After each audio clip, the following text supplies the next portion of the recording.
Well, tonight in 7 Up Front, we are talking with the leader of an organization that's making a real impact on people here in Metro Detroit.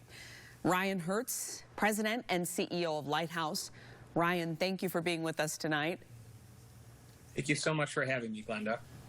You know, our communities are facing a number of challenges right now, and that includes the threat of eviction. So can you tell us about the situation and the new emergency shelter recently set up in Pontiac? Sure thing. So during the pandemic, we saw a large influx in need for emergency shelter. We quadrupled our emergency shelter program capacity at Lighthouse, utilizing a hoteling model. And during that time, we converted one of our apartment buildings, one unit at a time, from a transitional housing program to an emergency shelter program for families during this period. Also, since March, as a part of the COVID-19 emergency rental assistance program, we've been able to stop more than 800 evictions from taking place here at Lighthouse by providing more than $6 million in rental assistance and arrears. And it's really important, your assistance, you know, saving so many families. Ryan, tell us a bit about what you do at Lighthouse for those who don't know. Sure. So Lighthouse actually was formed as a result of a merger between Lighthouse of Oakland County and South Oakland Shelter in 2019. Our mission is to build equitable communities that alleviate poverty.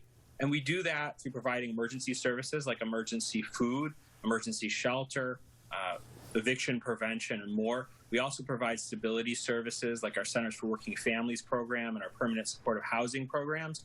And we develop affordable housing to ensure that families have access to a sustainable place to live.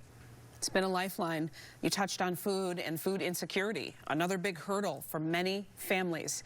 Can you tell us about your efforts to increase and address that access to food? Certainly. Towards the beginning of the pandemic, we realized there was quite an increase in need in our community. And also we wanted to make sure that people who are accessing food through pantries were able to do so safely and without unnecessary exposure to COVID-19.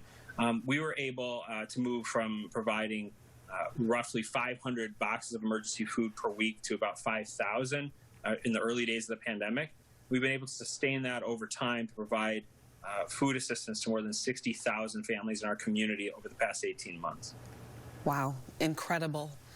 It is natural to want to help, and people who want to join your mission or even just lend a hand, who want to contribute. What are some of the ways people can help your efforts? It's a great time to get involved with the holidays on the horizon. We have a fantastic Thanksgiving program where we provide Thanksgiving food boxes to more than 2,000 families in our community. We also have our Adopt a Family program on the horizon with the holidays coming up in December. And if you'd like to support, you can find out more at Lighthouse MI, as in Michigan, lighthousemi.org. Sign up to volunteer, contribute to the campaigns. We really need everybody's help to make it happen. Well, Ryan, we really appreciate your efforts. Thank you and all the members of Lighthouse for what you do. Thank you so much for having me. All right. Ryan Hertz, thank you. And if you'd like more information about Lighthouse and how you can help, we have it on our website, WXYZ.com.